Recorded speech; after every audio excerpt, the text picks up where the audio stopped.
Good day, viewers. Let's continue with the teaching on the core values of the Oasis Secular Network.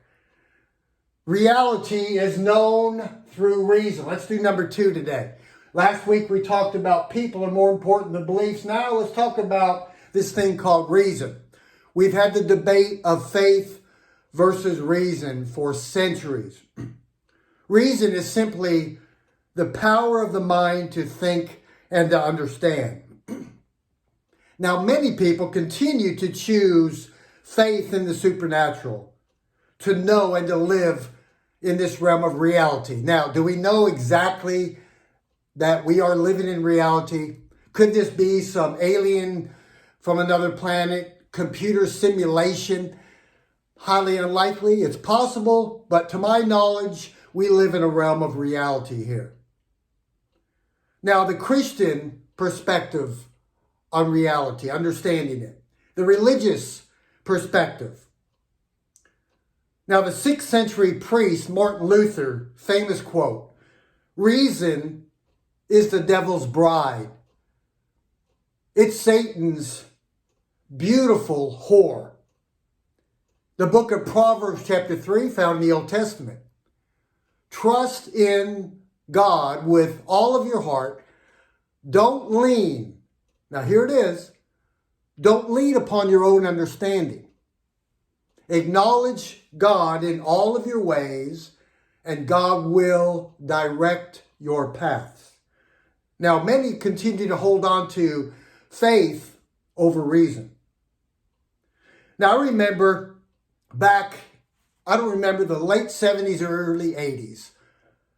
My father, who was the senior pastor, and this is when I worked on staff with him as his staff evangelist, or actually I was just leaving Sears and Roebuck, yes, the secular world, going into full-time ministry with my father and my older brother, I don't know, remember 79 or 1980. And I remember one Sunday evening service, I mentioned to my father, well, back to reality tomorrow. Meaning, tomorrow's Monday morning, I've got to get up and I've got to go back to Sears and Roebuck to sell products to consumers. Now, he gave me his advice, right? The senior pastor, my father. Now, at that time, I took this advice because that's all we knew back then, was faith. And he corrected me. He said, "No, son, this is reality. This world we're living in right here, church, walking in the Spirit, walking in faith, for the just shall live by faith," right? For we walk by faith and not by sight. To be spiritually minded, this is reality, son. That's what we believed. Now, Christians, Muslims, all the theistic religions, especially Christianity, they are taught to walk and to live by faith and not by sight. So the question is, how do we as non-believers, how do we as atheists, agnostics, secular humanists, how do we live without faith in the supernatural? Because most of us no longer believe in that, in a higher power. How do we live in this realm of reality, right? How do we live a good life in this realm? Now, I use this analogy often. The God glasses. Now, sometimes they're removed by other people. Sometimes the God glasses just fall off. For me, I remove them slowly on my own. But once these God glasses are removed, that's very fuzzy for a while. It can be very scary. You're trying to adapt to this new world of reality without the supernatural. Now you begin to walk by sight and by what we call reason. Now, it can be a good life. Now, we as non-believers have tools of reason to live by. Number one, obviously, is something that we promote in the secular worldview, right? Is science. There it is, coupled together with reason. Number one, we have scientific method. Empiricism, subject to that verification, experimentation, observation, and testing. Another tool we have, and we cannot forget this, I do try to propose and promote a balanced humanism. Another tool is simply life experiences. Our personal experiences, but again, it goes right back to point number one. It's got to be tested through scientific method. Another tool of reason is free inquiry. We have the freedom to ask questions.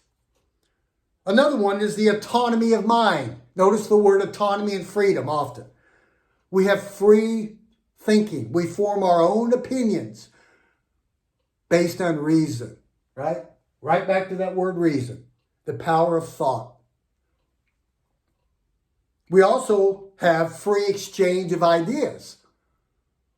In humanism and secularism, we're able to exchange ideas with people that hold different views, politically, even religion, and within our secular worldview. We exchange these ideas because not everybody knows everything. We learn from each other.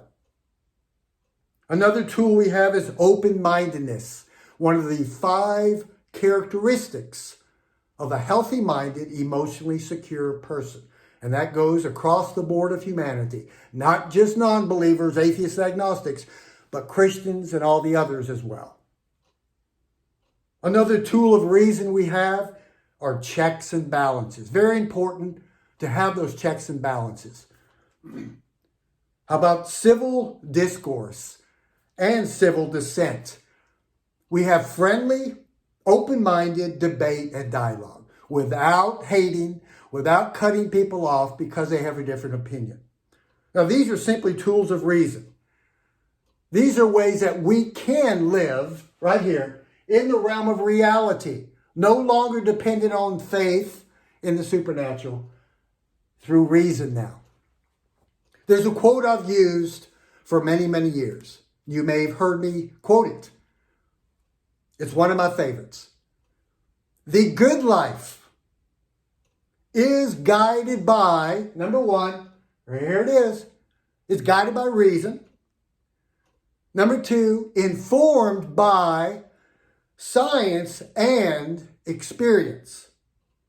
And let's not forget my balanced approach here, and inspired by love and compassion.